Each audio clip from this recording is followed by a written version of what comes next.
Assalamualaikum warahmatullahi wabarakatuh. Waalaikumsalam warahmatullahi wabarakatuh. Nah, kembali lagi yang pastinya bareng podcast Riau 46 di episode berapa? 11 ya? 11 ya. Udah biar tahu ini saya sabaraha gitu. Nanti sebulan ada 30 gitu. Oh iya, nanti baru ke 11. Oh iya. Sedikit ya. Ini narasumbernya agak ini ya, agak sombong ya.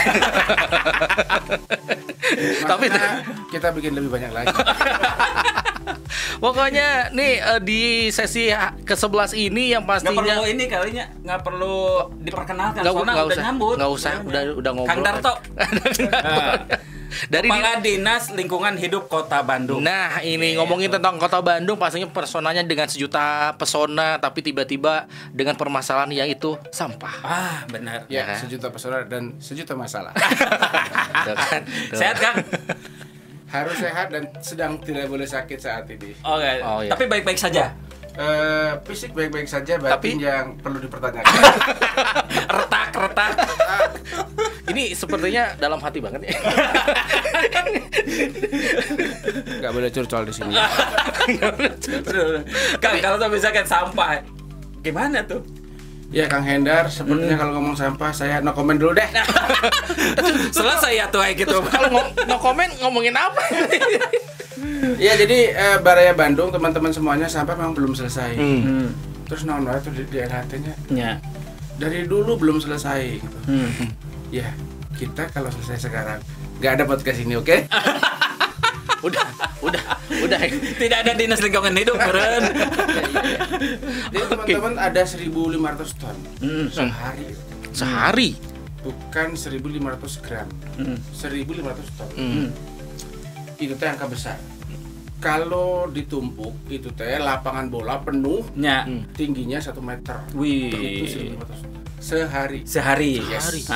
Anu keangkut 980 ton. 980 ton. Sisanya 520. Kemana keun eta teh? Tah eta. Kemana keun eta? Pelebah di sini saya tidak bisa menjawab dengan sangat gamblang lantaran agak gagap-gagap kumaha itulah. Ya, jadi teman-teman awal saya masuk kita baru sanggup mengolah 50 ton. Naik 95 ton. Naik 160 ton. Per hari ini data sudah menunjukkan angka 247 ton. Wih, keprokola. Lumayan. Oh, lumayan. Baru lumayan. Nah, 250. Tapi sisanya masih ada 520 dikurangi 247 atau 250. Artinya masih ada 270 ton yang belum terangkut. Tete seueur akang. Asli nak sumpah. Seueur. Terus kemana kan eta anu 270 tuh? Ini yang tidak saya jelaskan karena kita mengerahkan segala upaya. Semua jenis makhluk kita kerahkan ya. Ada jin kita serahkan, ada dedemit kita serahkan. Ada semua makhluk kita kerahkan supaya bagaimana caranya tidak nampak di permukaan publik. Ya, gitu. Berarti diangkut heula kanu truk. Enggak. Dimasukin dulu ke truk kan jadi gitu. Tidak bisa dijelaskan. Tapi bocorannya tata sebenarnya digandong kanu truk. Oh, iya. Tidak bisa dijelaskan, tapi bocorannya digandong. Jadi lain diangkut. Lain diangkut sebab memang kita pada saat mau mengangkut itu dinaikkan dulu ke truk. Nggak tinggal jalan atuh. Ya, kan sudah naik. Ya. Sungguh di sana kan belum bisa tempat pembuangannya gitu. Jadi sampai sekarang masih tonase bukan ritase. Tonase, Bos. Udah berapa lama itu tonase itu? Itu teh sejak tanggal 1 September 2025. 1 September 2025. Iya, sekarang gitu. Jadi tadi minus yang sekian ratus ton tadi itu sudah berlangsung sejak 1 September gitu. Nah, kita berusaha keras dengan semua metode yang kita punya untuk memusnahkan sampah eta gitu. Karena itu belum selesai, sebab kan KBG butuh proses satu. Ya, cinta benar. Juga membutuhkan proses. Apalagi sampah gitunya. Kan cinta jauh. Ya, ini muternya dari sampah puter cinta gitu. Iya, karena kita harus mencintai sampah supaya kita tidak. Nyambungnya ke sana gitu. Oke, bisa. Sebenarnya saya siaran juga nggak gitu-gitu juga sih. Berarti harus berguru. Tapi ini kenapa kita jadi lebih baik ini ya? Tapi kan ya, ngomongin tentang sampah kan sekarang tuh lagi ada isu bukan isu sih sebenarnya, aturan tentang pengurangan. Yes. Nah, ini kondisinya sekarang gimana nih? Pengurangan teh semua kita sudah lakukan sejak sekian lama ya. Melalui Kang Pisman, melalui TPS 3R, melalui komposter, melalui loseda, melalui drum komposter, melalui bata terawang, melalui magotisasi. Kenal sama magot, kenal? Oh, Tacan kenal Pak? Tacan kecil-kecil teh, bayi nalalat, magot namanya. Bilatung Teh sangat kuat menghabiskan sampah. Okay. Jadi kita punya instalasi sekitar berapa luas itu teh? Sehari teh sanggup makan sampah organik sisa makanan sampai dengan antara 12 hingga 15 ton sehari. Bentar, ini tuh bising salah. Ini tuh pengurangan sampah dari masyarakat. Dari masyarakat yang di dalamnya ada banyak metode. Salah satunya magot, yang tadi 15 ton teh magot teh. Jadi bilatung teh banyak makan. Mata lalintuh teh bilatung. Gitu. Jadi banyak metode yang sudah kita terapkan, tetapi mengingat besarnya volume, harus ada satu cara yang lebih efektif dari semua yang kita lakukan. Gitu kan. Nah, sekarang itu apa tuh yang lebih efektifnya? Yang paling efektif adalah teknologi thermal atau thermal teknologi. Apa pemanasan, pembakaran? Thermal itu panas kan. Kan kalau pembakaran itu biasanya definisinya sesuatu langsung dijilat oleh lidah api. Nah, kalau thermal itu tidak selalu dijilat oleh lidah api. Iya. Di open juga panas gitu. Open itu panas, thermal. Tapi intinya semua yang menggunakan teknologi panas dalam rangka musnahkan sampah itu yang kita sebut dengan teknologi thermal. Oke. Nah, teknologi thermal yang kita kenal di Kota Bandung itu ada insinerator, ada pirolisis, ada plasma dingin, ada plasma panas. Begitu. Plasma dingin kemarin kita gagal menerapkan. Plasma panas sekarang sedang diuji coba. Nah, intinya kita mencari metode yang terbaik supaya emisi gas buangnya teh betul. Jadi yang kita jaga betul sesuai dengan regulasi yang ada itu, semua termoteknologi yang dipakai untuk mengolah sampah itu harus memenuhi ambang baku mutu sesuai dengan peraturan Menteri Lingkungan Hidup tentunya. Begitu kan? Plasma dingin dan plasma panas. Yang sekarang yang sedang diuji cobakan plasma panas. Sekarang sedang diuji coba. Kita belum tahu hasil ukurnya. Kalau hasil ukur labnya sudah ada ya, tapi itu skala lab. Nah, perlu dibawa ke dunia nyata. Kita hasilnya kumaha kita ukur. Begitu. Kalau hasil labnya gimana tuh? Yang plasma panas itu hasilnya? Baik-baik saja, tidak mengecewakan gitu. Tapi setelah tadi kan ada sistem-sistem lah ya. Nah, pengurangan metode segala macam lah. Nah, ini pengurangan untuk dari TPA Sarimukti berapa persen sekarang? Iya, jadi dulu kita secara ritase dulu ya, teman-teman. Ritasinya 170 rit. Dikurangi 30 rit jadi 140 rit. Dari ritasnya ditimbanglah. Yang semula kita sangka 140 rit itu sama dengan 981 ton. Ternyata jauh lebih besar daripada eta. Kemudian setelah ditimbang betulan, ketahuan bobotnya, maka harus kembali ke angka 980. Maka sisanya adalah 520 ton. Eta nu jadi masalah. Iya, itu yang jadi masalah. Benar. Gitu. Tapi kita harus paham juga bahwa kebijakan provinsi kan tentu ada dasar dan alasannya. Jadi tidak ada kata lain selain kita dukung kebijakan provinsi walaupun dalam hati kita ciri.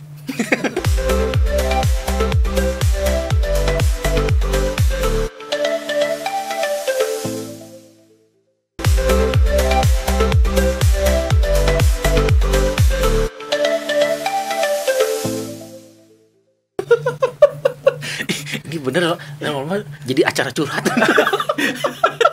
Suka udah curhat tentang sampah gimana Denny? Ali mah. Enggak Denny, kalau tuh misalkan di rumah gimana itu untuk buang sampah? Ada pemilahan kan ya Pak ya? Ada. Nah, si Denny gimana? Kalau saya sih di rumah ya kadang-kadang kumaha ibu negara ya. Gimana ibu negara ya? Kalau kadang-kadang disatukeun. Nah, itu gimana tuh Kang, kalau untuk perilaku untuk pemilahan sampah di rumah deh gitu kan, seperti itu. Ya. Jadi Kang Hendra begini. upaya yang paling membutuhkan effort terbesar dan cost terbesar itu sungguhnya upaya pemilahan. Jadi kalau sampah dicampur, betul. Ada tiga jenis sampah nih, organik, anorganik, sama residu. Residu itu batu baterai, lampu, itulah gitu. Nah kalau itu tercampur, effort untuk memilah ini, memisahkan tadi itu butuh upaya besar. Dan akan sangat mudah kita mengolah kalau sampahnya sudah terpilah. Gitu.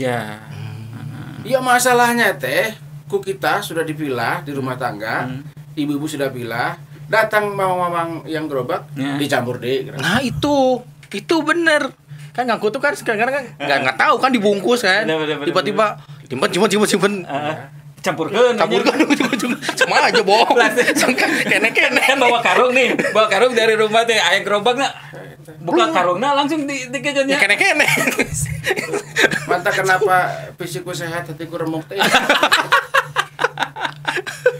Begitu Kang Denny sebenarnya. Aku tahu perasaan ibu-ibu yang di rumah sudah setengah mati dipilah. Seder teh begitu sampai di mamang sampah teh dicampur deh. Ya kita sedang melakukan penataan. Berarti emang itu harus diedukasi sih sebenarnya Kang. Semua kan petugas sampah tidak hanya petugas dari official DLH. Banyak masyarakat yang membantu, yang aware dengan sampah ini sehingga mereka turut serta melakukan pengangkutan sampah. Tapi mereka belum memenuhi standar ini gitu. Cek tuh kalau emang ada standarnya untuk seorang pengangkut sampah. Intinya saya gini Kang, kalau hari Rebo misalnya, ya sudah ambil yang sampah organik lah gitu. Oke, hari Kamis sampai Jumatnya jadwal. Gitu. Betul. Jadi tersistem gitunya. Oke. Tinggal dilakukan hari gitu mah ada THC. Di sini kita ngomong THC. Di sono THC. Sumpah demi Allah. Tapi kan apa ininya apa alasannya gitu sehingga kok susah gitu seperti itu? Itu teh hal sepele. Akan kalau keluar negeri ke Singapura begitu. Tidak akan berani membuang puntung rokok sembarangan. Balik ke Indonesia kumade teh. Kultur. Habit. Jepang 30 tahun membangun kultur. Kita berapa tahun kikirnya? Ya 2 kali lipat lah. Tapi intinya nanti harus ada mekanisme baru. Karena gini Kang, kita belum lama belajar mengolah sampah. Yang ada apa? Kita belajar mengangkut dan membuang. Itu yang kita mengangkut dan membuang. Itu mah udah puluhan tahun ya Kang ya. Ya kalau cuma mengangkut membuang apa kalau dipilah santai. Biasanya jebrot lah campur semua buang gitu. Ya benar sih kan tadi asupan ke rodanya. Cara itu enggak boleh diteruskan. Coba itu mencemari lingkungan gitu. Jadi harus mulai mengolah. Nah, mengolah harus dipilah dulu gitu. Sebab enggak bisa dicampur. Pada saat kita mau mengolah dalam kondisi sampah tercampur, susahnya auzubillah min dzalik lah. Itu belum di rumah tangga, di sungai. Ya. Jadi ayah sampah kasur, ayah sampah bantal. Benar kan? Benar macam-macam itu benar. Kasur dibuang. Gitu. Jadi faktanya kondisinya seperti itu dan memang di sini kita di tengah-tengah. Jadi sampah dari hulu sungai ke bawah ke tengah Di kita itu sudah melakukan penjaringan kita pasang jaring sungai namanya. Ayah ngebobol tapi sebagian sudah kita jaring. Jadi sampahnya tidak sempat lolos. Teman-teman kami dari dinas DSDABM melakukan itu. Di sungai Tekang tidak kurang dari 5 ton sehari. Bantal, kasur, popok, segala. Baju mama daster. Apa pun jeung teman-temannya celana jin lah dan kawan-kawanna ya. Kawan-kawanna gitu. Itu komplit gitu. Termasuk kayu-kayu gede dan seterusnya ya. Jadi 5 ton per hari. 5 ton per hari itu ada timnya DSDABM yang khusus menangani sampah sungai. Yang segala macam gitu. Untung nemu orok. Nemu orok di sungai sampah orok enggak kita. Udah kanan kabur. Tapi ini kan di beberapa pasar seperti pasar Ciroyom lah, tumpukan sampah seperti apa? Kalau ngomong pasar arbiter ada kumaha. Kayak trauma. Hati gue menjerit. Langsung tidak. Ini Kang. Jadi kita punya success story sebenarnya. Tapi dari 27 pasar Yang sukses baru 2. Jadi untuk pengelolaan. Untuk pengelolaan. Okay. Yang belum sukses Salawe. Wisit. Artinya apa? Effortnya perlu lebih besar lagi, lebih lagi. Gitu. Jadi mana pasar yang sudah sembuh? Pasar Gedebagi sudah sembuh. Mana pasar yang sembuh lagi? Pasar Astana Anyar. Sudah sembuh. Sudah sembuh. Sembuh itu dalam arti kata naon ta eta? Sampahnya sudah terolah dengan baik. Gitu. Tidak ada lagi pembuangan sampah dari pasar keluar. Keren ya? Tapi dengan 2 dari 27. Salawena masih ngering gitu. Nah, itu yang 2 itu kenapa itu bisa tapi yang Salawena nggak bisa itu teh? Pertama memang kita coba sekarang piraku sih nukia patu tidak bisa ditangani gitu kan. Kita uji coba semua metode. Gening bisa gitu. Iya. Lakukan atuh kanu Selawe lainnya. Ada satu yang unik yaitu pasar, sebut saja kita pasar pasar anu gitu. Nah itu agak unik yang kemarin memang menjadi viral dan baru tadi malam ada solusi yang permanen. Apa itu? Si pasar anu teh gitu. Aduh, pasar anu. Tinggal cari lainnya pasar anu teh mana. Eta anu inisialnya C lah gitu. Halo C, atuh nuhun ya, sudah sangat kooperatif Batur, sudah kita nanti kita bereskan dalam waktu dekat. Jangan khawatir. Wahai C. Aduh, pasar cinta lah pon. I love you. Berarti sekarang udah gitu ya. Sekarang belum, tapi akan sudah karena sebenarnya skema solusinya sudah oke. Oke. Gitu. Thank you ya Pasar C ya. Jadi melibatkan siapa aja itu teh? Tata rahasia. Oh. Karena kalau sudah menyangkut C, cinta itu tidak bisa terlalu divulgarkan lah gitu. Oh gitu. Oke. Nah, ini yang berkaitan dengan yang tadi ya metode kan banyak nih yang dilakukan oleh pemerintah untuk masyarakat. Ya. Itu ada yang terserap nggak metodenya oleh masyarakat?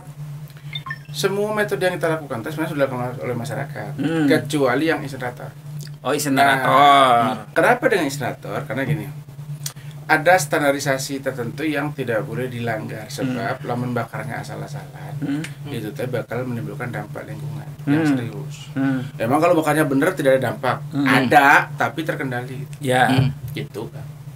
Nah, kenapa kita sensitif dengan insinerator? Ya karena insinerator itu nanti ada fly ash yang bisa mengganggu pernapasan dan seterusnya. Karena itu standar pembakarannya harus kita jaga betul. Gitu. Apa misalnya? Tidak boleh membakar di bawah 800 derajat. Tidak boleh membakar di bawah 800 derajat. Kang, 800 derajat panas. Saya belum sempat nyentuh gini ya. Baru ada dekatnya gini, kita nggak ya bisa 800 derajat.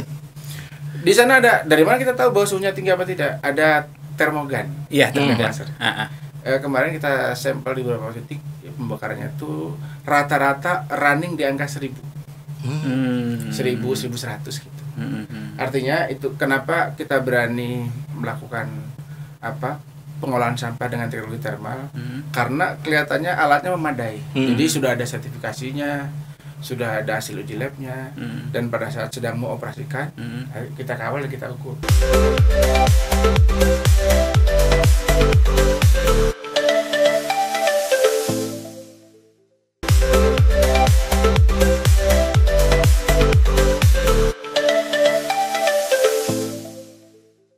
Nah itu dari insinerator itu ada 25 yang lain gitu. Nah itu kan pasti ada residu, ada residunya itu berupa abu. Ya. Abunya itu jangan dikira tidak berbahaya karena itu abunya sendiri memang harus diuji lab lagi. Oke. Nah hasil uji labnya memang layak untuk disentuh, layak untuk digunakan lagi. Dipakai naon abu teh? Dipakai batu bata. Sama itu apa teh? Yang ditaruh paping blok. Paping blok. Kebanyakan pakai paping blok. Tapi sebenarnya kalau begitu mah si masyarakat tuh bisa mengusahakan dari sana tuh ya. Yes. Harusnya. Karena nanti kalau sudah semakin besar produksi abunya, kita sedang menaikkan volume pengolahan sampah dengan teknologi insinerator atau termal ya. Maksudnya bukan hanya insinerator saja. Dan itu akan menghasilkan abu dan abunya harus diolah. Sekarang jadi batako gitu. Oke. Itu udah di berapa titik insinerator atau termal? Hampir semua insinerator yang kita operasikan itu ada 2 alat. Alat pencacah. Kan insinerator mah tidak bisa makan daun.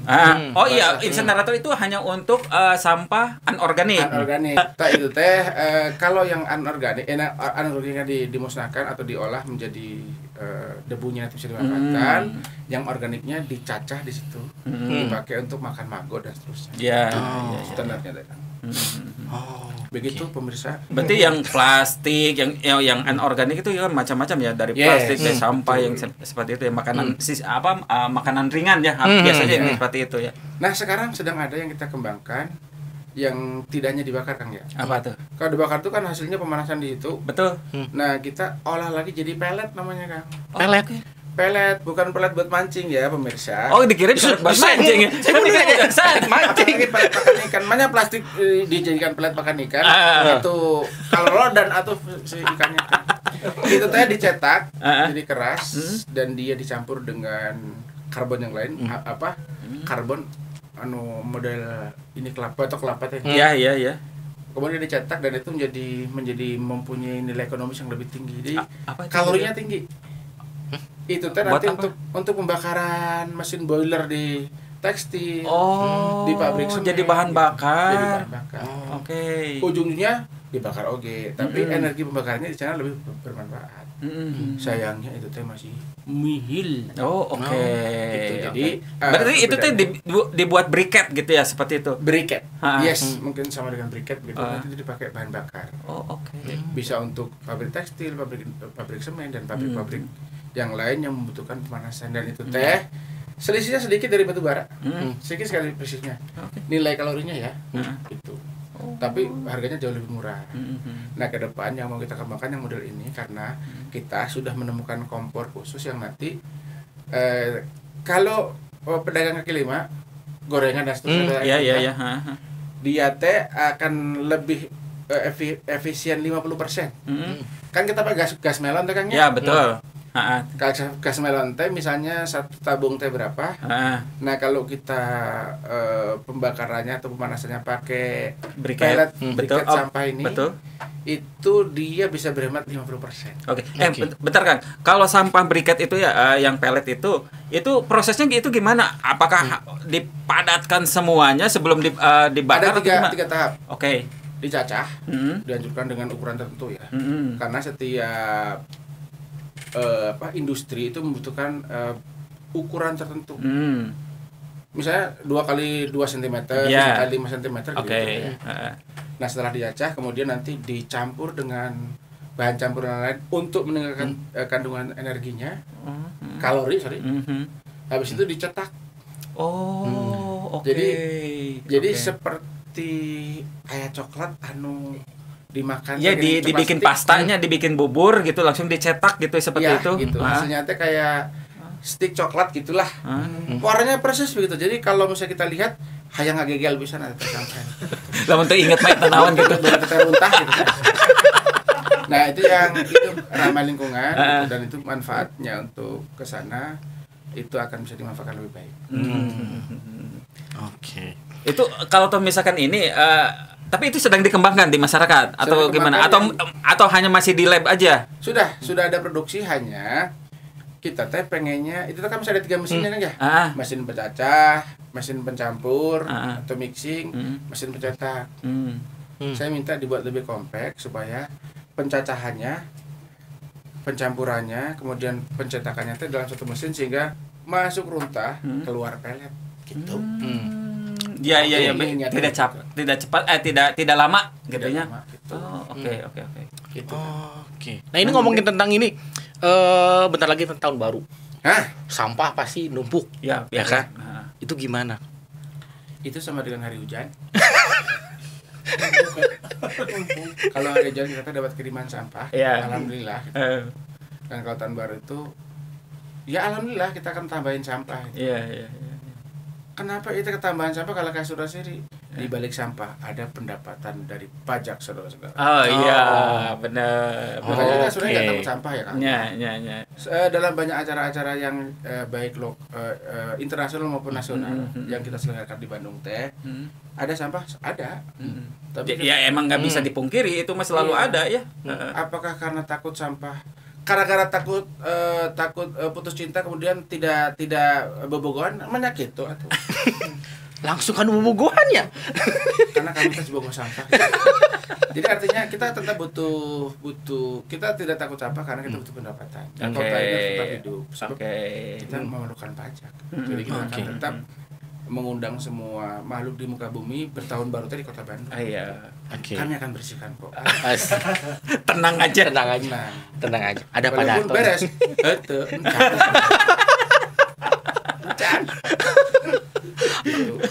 Terus iraha beresna gitu lah. Iya. Oke, sok. Iya. Tanya ke kita. Tapi selama itu ada manusianya, selama itu ada penduduknya tidak akan beres. Maka jika Anda bisa dikelola. Jika Anda tidak ingin ada sampah, maka tidak boleh ada makhluk di muka bumi. Iya, itu kan. Gitu. Karena setiap orang itu pasti akan mengeluarkan sampah. Ya, karena itu pemirsa, kalau misalnya kami dikritiki, maka kami akan terima irating sampah akan selesai. Nggak ada selesainya pemirsa gitu.